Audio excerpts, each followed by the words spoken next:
The big news out of Washington today is the anticipated nomination of Ashton Carter as U.S. Secretary of Defense. He would replace Defense Secretary Chuck Hagel, who resigned last week. If nominated and confirmed, he would inherit a list of international crises that include fighting insurgents in Iraq and Syria, as well as countering Russian aggression in eastern Ukraine.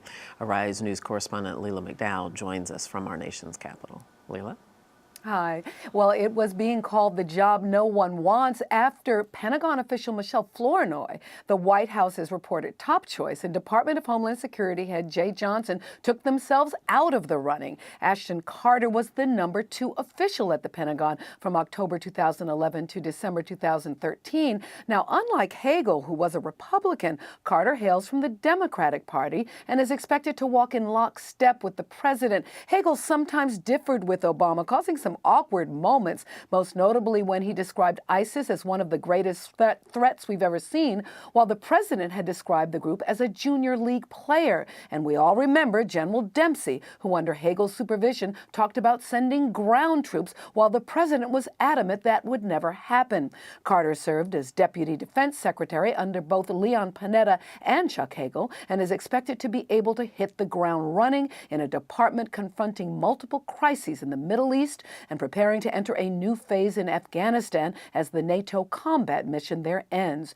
He's pretty popular with the defense industry, too. He served as the Pentagon's top arms buyer. So barring any last-minute complications, it looks like Carter is the guy. But the White House today kept mum. That's been widely reported that Mr. Carter has been on the short list. But in terms of where things stand in that process, I just don't have any additional information to share at this time. That's White House Press Secretary Josh Earnest. Now, Carter has a bachelor's degree in physics and medieval history from Yale and a doctorate in theoretical physics. But unlike former secretaries of defense, no military experience. But his long tenure at the department, according to the White House, makes him the strongest candidate. Debbie? Well, Leila, what is the likelihood that he'll have a smooth sail through the confirmation process?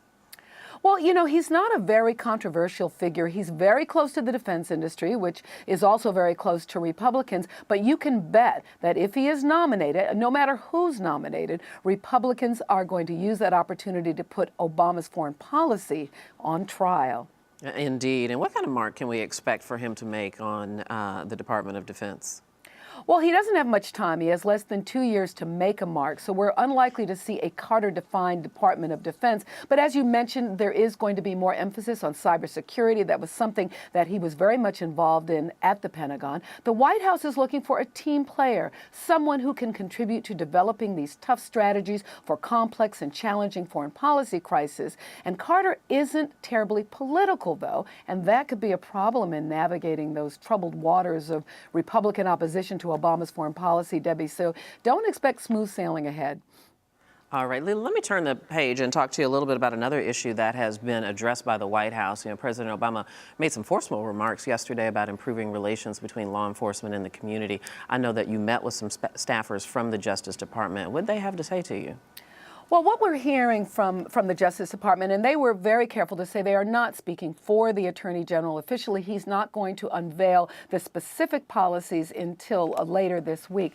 But what we're hearing is that they are being responsive to civil rights groups' concerns that the $263 million for training and body cameras and even the demilitarization of police forces is not enough. And what people are crying for is police accountability. So we're likely to see some of the End the Racial Profiling Act, which is a law that would mandate things like collecting data on racial profiling, actually making racial profiling illegal, which it's not right now, making it illegal for any law enforcement to engage in any kind of racial profiling or discrimination based on national origin, race, etc. And we're also going to probably see some policies that might offer some carrot and stick approaches. So the federal government has a lot of power. They can hold up money to these police forces, and we're likely to see the Attorney General wield that power and wield that stick to try to get some of these local police departments where they feel there are problems to comply with some of these policies. All right, we'll leave it right there for now. Leila McDowell reporting from Washington. Thanks, Leila. Indeed.